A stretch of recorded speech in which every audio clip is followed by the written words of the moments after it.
Assalamualaikum warahmatullahi wabarakatuh. Kita jumpa lagi di materi sistem ekonomi Indonesia.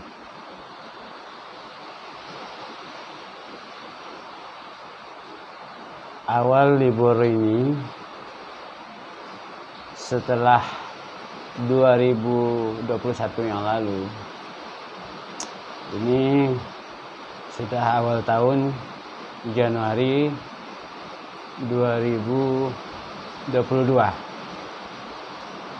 Jadi dimanapun Anda berada, selamat tahun baru 2022. Semoga kita semua dalam keadaan sehat selalu. Semoga juga tahun baru ya, kita bisa mengatur ya, planning ya, yang baru juga. Kemudian bisa menciptakan goal-goal yang baru. Apa goal-goal yang baru? Tentunya program-program kita yang baru mesti bisa terlaksanakan ya. Nah, paling tidak 80% bisa terlaksanakan apapun yang telah kita programkan. Ya. Nah, di sini saya sebagai dosen di Fakultas Ilmu Sosial dan Ilmu Politik Universitas Kapuas Sintang akan menyampaikan materi tentang sistem ekonomi Indonesia, khususnya kepada para mahasiswa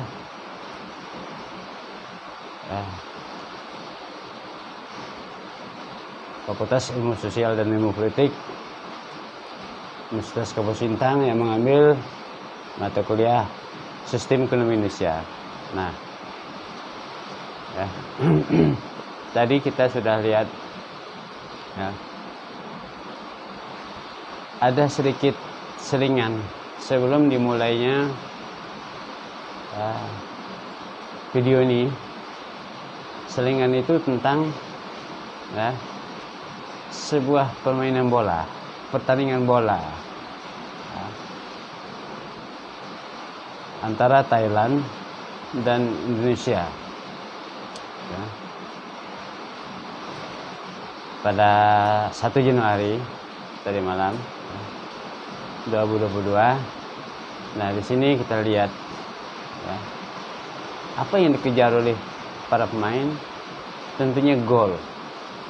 Gol apa?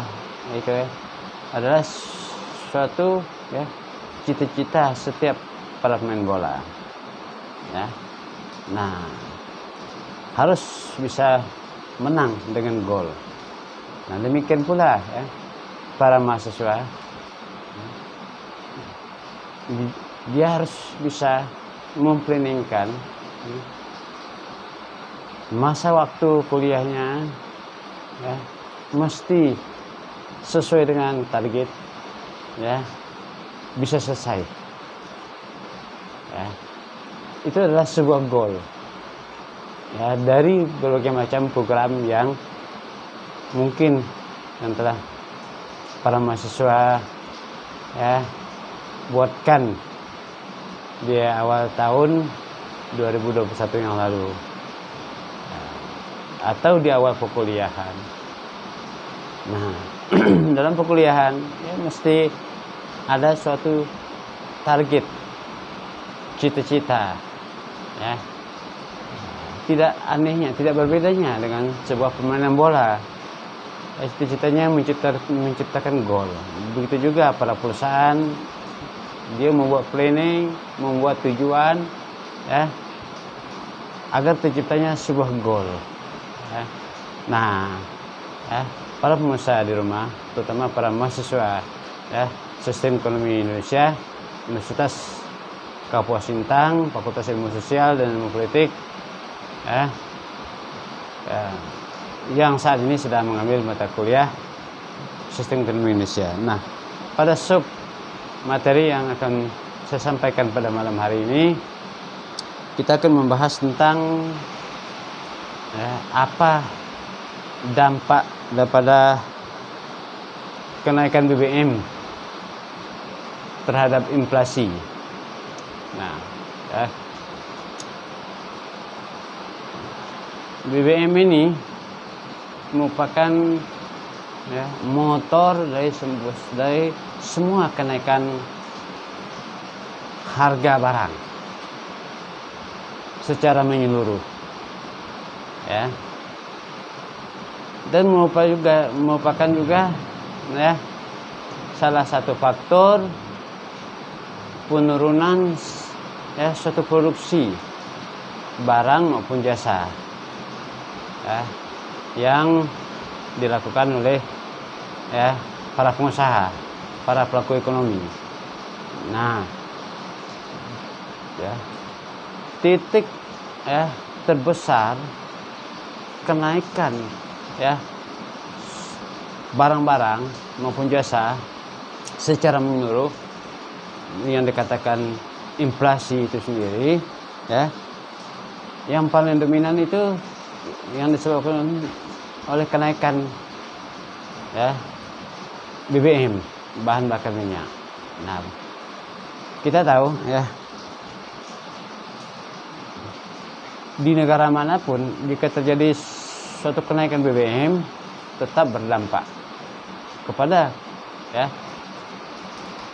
harga, berdampak juga kepada hasil produksi, berdampak juga kepada daya beli masyarakat. Nah, apa yang menjadi ya bagaimana sebuah kronologis maksudnya kenaikan harga-harga dengan adanya kenaikan BBM ya, terutama kita akan membahas di Indonesia ini ya. Nah, kita lihat gejolak harga minyak ya dunia pada tahun ya 2000 dan juga khususnya kenaikan minyak ya atau BBM pada tahun 2005 yang lalu ya, yang kenaikannya hampir 50% dari harga sebelumnya ya. Nah, kebijakan kenaikan harga BBM dengan angka yang menakjubkan ini tentunya menimbulkan dampak yang signifikan terhadap ya perekonomian Indonesia, sehingga kebijakan ini menimbulkan banyak protes dari berbagai kalangan ya. Nah, di sini pada tahun 2005, 1 Oktober 2005 itu ya terkait akibat kenaikan harga minyak mentah dunia hingga lebih dari $60 Amerika Serikat ya per barel, dan terbatasnya keuangan pemerintah ya direspon oleh pasar dengan naiknya harga barang kebutuhan masyarakat yang lain. Nah, itu udah jelas ya.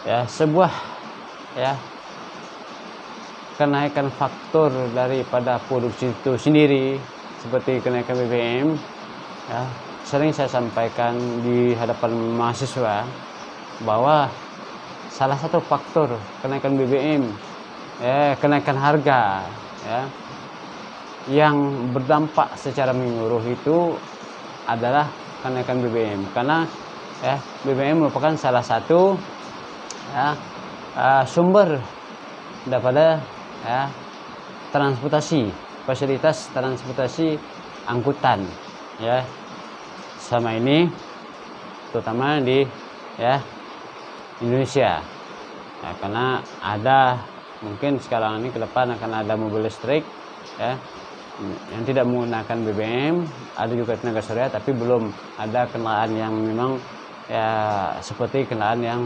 menggunakan BBM. Nah, semua biaya, semua barang-barang di Indonesia ini ya masih menggunakan ya BBM, baik bis, ya, mobil, truk, ya, kapal, ya, kapal laut, ya, termasuklah pesawat masih menggunakan bahan bakar minyak, ya. Nah, apabila terutama angkutan darat dan laut ini ya yang menggunakan premium, ya, bensin, yang menggunakan petrolait, ya, yang menggunakan ini pertama, ya, jika itu dinaikkan, ya, ya, tentunya akan berdampak ya, kepada kenaikan harga, karena angkutan-angkutan itu ya biaya naik, tentunya harga juga akan naik, ya, karena para ya produsen dia akan membebankan biaya ya kepada harga barang-barang per unit. Nah ya, nah apa dampaknya ya, dengan kenaikan harga ini sendiri? Tentunya ya produksi akan menurun, ya, akan menurun, karena ya modal yang dimiliki ya oleh para pengusaha itu sendiri secara langsung itu akan berkurang dengan kenaikan BBM. Jadi per unitnya ya jumlahnya juga secara kuantitas akan berkurang. Nah ya berkurangnya ya unit yang diproduksi ya akibat dari kenaikan harga, tentunya ya para perusahaan juga pertama akan menaikkan harga, dibebankan kepada konsumen. Kedua, ya, langkanya suatu ya, barang di pasaran akibat pengurangan daripada ya, produksi yang dilakukan atau yang didistribusikan itu juga dengan sendirinya juga akan menaikkan harga. Nah, di sini juga dampak yang ditimbulkan bagi konsumen, tentunya dia akan ya mengurangi daripada pendapatan konsumen itu sendiri. Ya, nah, bagaimana dia bisa itu pendapatannya berkurang? Ya, ya, yang seharusnya gajinya 3 juta, dia bisa mendapatkan ya barangnya lebih banyak pada sebelum ada yang kenaikan harga. Ya, jadi ya lebih berkurang dari sebelumnya. Artinya pendapatan konsumen itu semakin menurun. Ya, ya dari segi nilai yang dihasilkan oleh uang yang mereka miliki. Nah, ya. Kemudian yang berikutnya, ya, tentunya dampak terhadap perusahaan. Jadi perusahaan juga tidak bangga, produsen juga tidak bahagia dengan adanya kenaikan harga BBM ini. Ya, karena selain pada biaya naik, tentunya para karyawan ini, ya, buruh akan menuntut kenaikan ya harga, kenaikan gaji, ya, atau upah mereka. Nah ini buat mereka juga buat ini ya perusahaan. Nah pada akhir-akhir ini ya di Indonesia ini ada suatu wacana akan menghilangkan ya premium atau bensin ya petrolait, sehingga masyarakat akan ya atau produsen maupun konsumen akan ya beralih kepada ini pertama. Nah ini juga pertama kan harganya tinggi, antara 9 sampai 10 ribu ya per liter. Nah ini kalau premium atau bensin ya dan petrolait ini akan dihilangkan dari pasaran ya, ya dengan alasan ya, mengenai masalah ini udara, polusi ya secara global, sehingga itu akan dihilangkan. Ya, saya kira itu ya pemerintah mesti mempertimbangkan ya lebih bijak dan ya dipertimbangkan lebih matang lagi, karena dampak terhadap ya ekonomi dalam negeri ya maupun ekonomi di luar negeri yang dilakukan oleh pemerintah dalam kegiatan ekspor impor, dan bagaimana dampak juga terhadap produksi ya dalam negeri yang mengarahkan kepada kegiatan ekspor ya.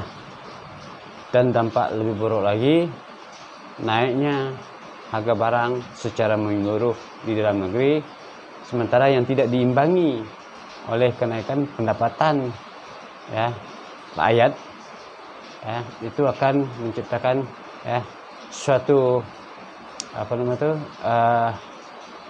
kemiskinan baru ya. Jadi bisa menimbulkan juga penambahan pengangguran ya di dalam negeri, karena tentunya perusahaan dengan biaya tinggi dia akan mengurangi ya jumlah daripada karyawan yang ada. Nah, karena produksi juga pasti akan menurun.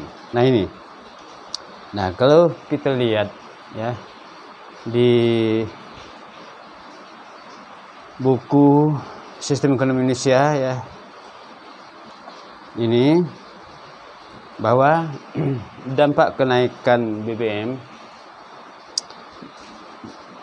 itu merupakan komoditas yang memegang peranan sangat vital ya. BBM merupakan komoditas yang memegang peranan sangat vital dalam semua aktivitas ekonomi. Biaya operasional yang mengakibatkan tingkat keuntungan kegiatan investasi langsung ya terkoreksi. Nah, investasi juga terkoreksi keuntungannya selain yang tadi ya dampaknya.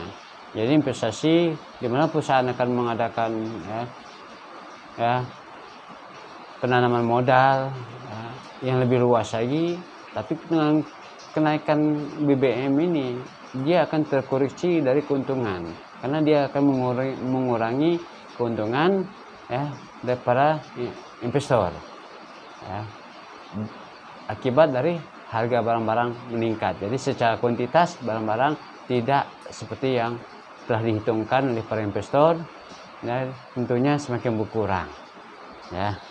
Ya misalnya kalau mereka berinvestasi 1 miliar ya, dia bisa mendapatkan misalkan ya 10.000 unit ya salah satu barang, tapi dengan kenaikan barang tersebut dia kan hanya bisa mendapatkan ya di bawah itu, sehingga ya keuntungan per unitnya juga semakin menurun. Itu juga menjadi sebuah pertimbangan dari para investor ya, daripada sebuah perusahaan juga yang akan menambah modal untuk diinvestasikan.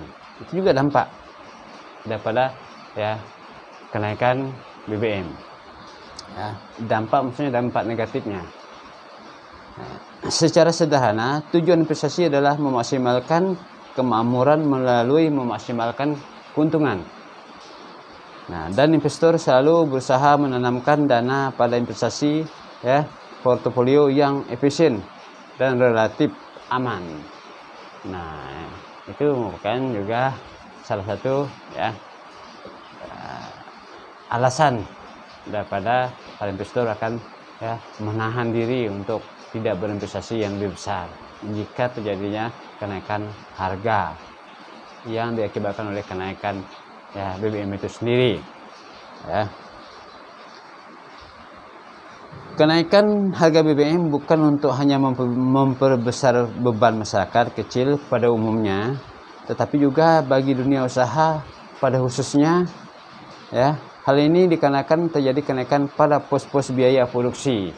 Nah, ya, itu tadi yang saya katakan bahwa biaya produksi meningkat juga berpengaruh terhadap ya, kenaikan harga per unit yang diproduksi itu. Ya. Sehingga meningkatkan biaya secara keseluruhan dan mengakibatkan kenaikan harga pokok produksi yang akhirnya menaikkan harga jual produk. Ya.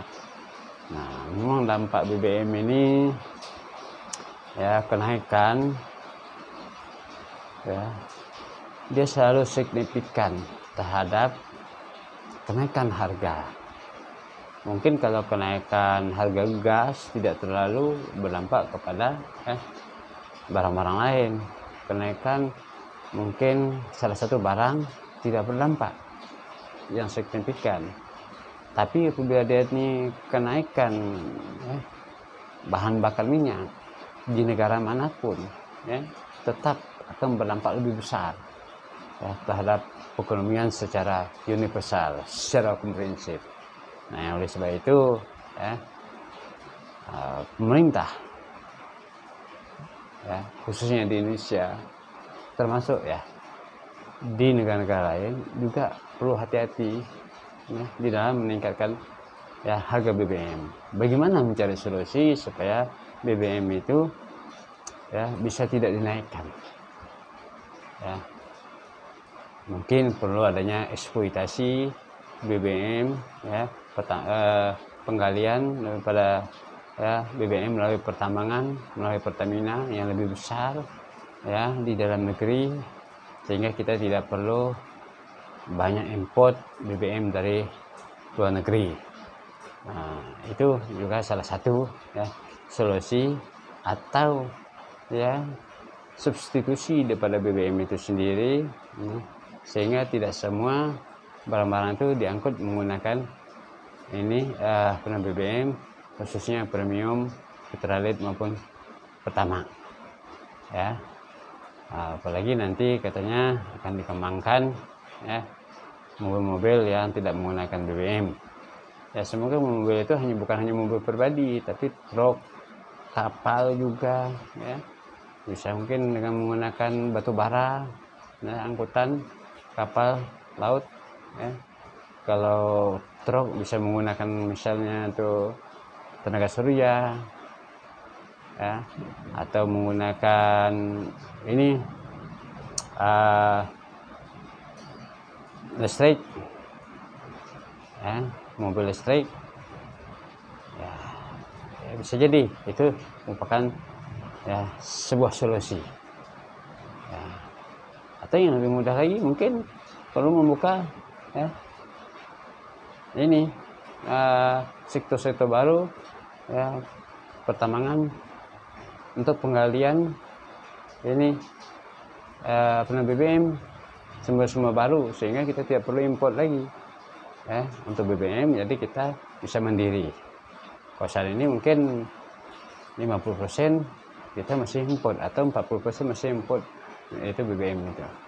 Ya, itu, ya, salah satu, ya, yang perlu dicari solusi oleh pemerintah, ya, melalui Badan Usaha Milik Negara yang menangani Pertamina, ya. Oke, saya kira demikian dulu, ya, perkuliahan online ini bisa saya sampaikan. Semoga dengan sedikit penjelasan ini bisa menjadi, ya, bahan pertimbangan buat kita semua, buat para akademisi, para mahasiswa, ya, dan pemerintah, ya, di dalam pengambilan kebijakan, khususnya pemerintah, ya, untuk kenaikan atau penetapan harga BBM secara domestik untuk saat ini dan di masa yang akan datang. Ya. Jangan lupa like and share di channel YouTube saya ini. Semoga Anda bisa mengikuti terus dari berbagai, ya, siaran atau perkuliahan di konten ini, ya, untuk tahap-tahap berikutnya sebagai pusat informasi. Saya Darmansyah mengucapkan terima kasih. Sampai ketemu di channel YouTube Darmansyah di masa yang akan datang. Terima kasih.